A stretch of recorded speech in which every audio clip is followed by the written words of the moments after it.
ఇంతకీ నువ్వు యూట్యూబ్లో వీడియోస్ పెట్టడానికి కారణం ఏంటి? అసలు నీ టార్గెట్ ఏంటి? ఎందుకు యూట్యూబ్లో వీడియోస్ అప్లోడ్ చేస్తున్నావు? దేవుడు దేవుడు అనేసి ఆయన యొక్క మాటలు ఎందుకు నువ్వు చెప్తున్నావు? ఏ సంతోష్, చెప్పు. నాకు విషయం తెలియట్లేదురా. ఏంటి? నువ్వు ఎప్పటి నుంచో వీడియోస్ చేస్తున్నావు కదా, ఒక 3 నెలల క్రితం నుండి. అవును, అయితే ఇప్పుడేంటి మరి? నీ గోల్ ఏంటి?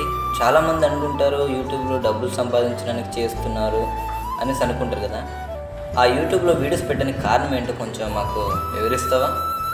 అవును, చాలామంది అనుకుంటారు డబ్బు కోసమే లేదా ఫేమస్ అవడం కోసమో అనేసి, కానీ నా టార్గెట్ అది కాదు. అయితే ఇంకేంటి? అసలు కారణం ఏంటి? నా టార్గెట్ వేరే. నేను ఒంటరిగా ఇంట్లో కూర్చున్నప్పుడు నాకు వచ్చిన ఆలోచన ఏంటో తెలుసా? చాలామంది చాలా చోట్ల సువార్తలు చేస్తూ వీడియోస్ పెడుతున్నారు. ఆ విధంగా వారి యొక్క దేవుణ్ణి వారు సువార్త రూపంలో అందరికీ పంచిపెడుతూ ఉన్నారు. మరి నాకు ఆ టైంలో దేవుడు ఇచ్చిన ఆలోచన ఏంటో తెలుసా? సువార్త చేయడానికి నీకున్న టాలెంట్ని ఉపయోగించు అనేసి. అప్పుడు నాకు అనిపించింది, నిజమే కదా, నా చేతిలో ఉన్నది కూడా నాకు తెలియని అనేకులకు పరిచయం చేస్తుంది కాబట్టి దీన్నే వాడుతా. దీని ద్వారా అనేకులకు సువార్తను ప్రకటిస్తా.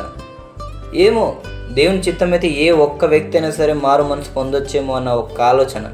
దానివల్లే ఈ వీడియోస్ చేయడం, యూట్యూబ్లో ఇన్స్టాలో అప్లోడ్ చేయడం.